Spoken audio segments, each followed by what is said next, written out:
Okay, guys, the second part of the equations is actually solving proportions.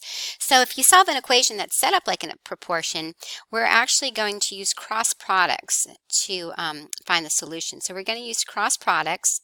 You should remember this from last year, and we're also going to distribute sometimes.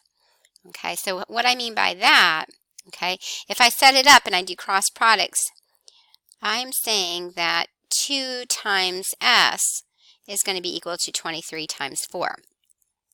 Okay, so when I multiply it out, 2s is actually going to be equal to 92, and then when I divide by 2, my s is going to be equal to 46. Okay, so all I'm going to do is set it up and distribute. So for this one right here, the numerator, I actually have an expression. So I'm going to make sure I put that in parentheses. So that will remind me when I do cross products that I'm actually taking the 64 and multiplying it by m plus 3. And that's going to be equal to 8 times the 40. So it's really important that you do have that set up in parentheses. When you distribute, you'll get your 64m plus 192 will be equal to 320.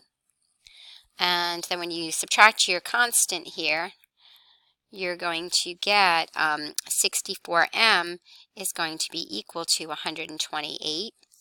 And then when you divide by 64, your m is going to be equal to 2.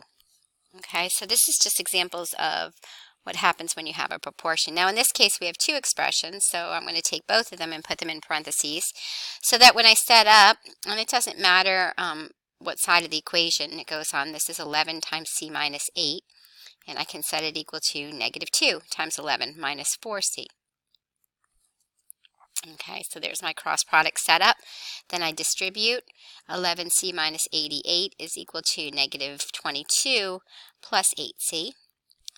I'm going to subtract my 8c from both sides. And when I do that, I get 3c minus 88 is equal to negative 22.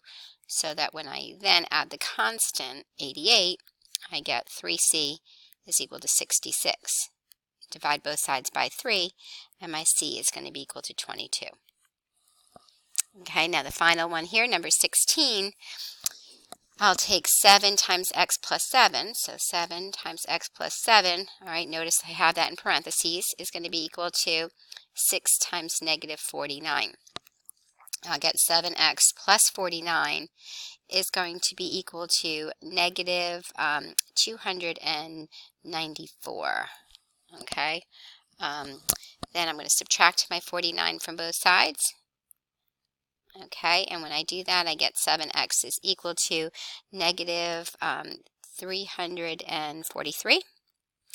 And then when I divide by my 7, okay, I'm going to get 7 is equal to negative 49, I think. Let me see. Yep, negative 49. Okay. All right, so that's the rest of the notes. If you continue on in a minute, you're going to see, I'll show you how to test some of these things out in Desmos.